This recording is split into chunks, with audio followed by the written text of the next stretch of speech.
कि मैं आपका बेटा हूं, तो क्या वो आदमी यदि आप हो, अपने आप को रखिएगा उस जगह पर कि आपका बच्चा, ना तो आप उसके जन्म में थे, ना तो आप उसके नामकरण में थे, बस आपकी पत्नी गर्भवती हो गई, ये भी आपको पता नहीं था, और आप परदेश चले गए और कोई संपर्क ना हो पाया उन वर्षों में, और आप लौट कर आए और कोई बच्चा आपसे लिपट कर बोले कि मैं आपका बेटा, तो आप स्वीकार करेंगे?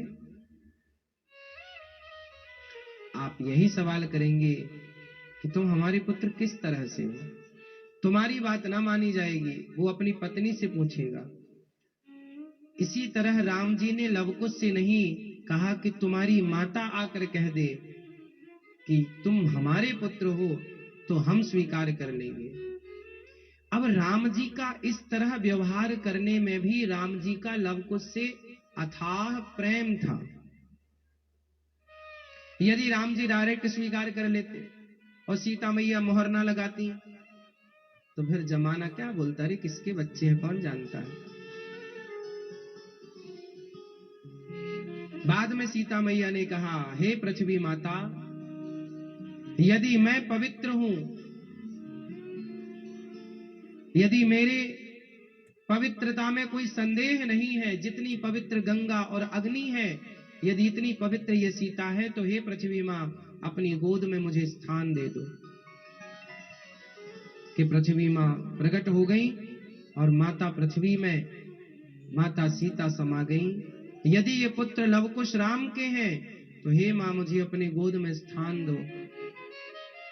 धोबी की उस बात का और राम जी के प्रश्न का उत्तर, दोनों का उत्तर एक साथ माता सीता ने दिया, अपनी पवित्रता का प्रमाण दिया और अग्नि में, वो पृथ्वी में समा गई। सीता मां ने जब तक अपने पास रखा खूब प्यार किया, उसके बाद राम जी ने जब अपने पास रखा खूब प्यार किया। इससे आपको बस ये समझना है कि पिता का प्यार छिपा हुआ है। इसलिए भगवान गोपियों से, हम भगवान से प्रेम करते हैं ना, तो भगवान भी हमसे प्रेम करते हैं।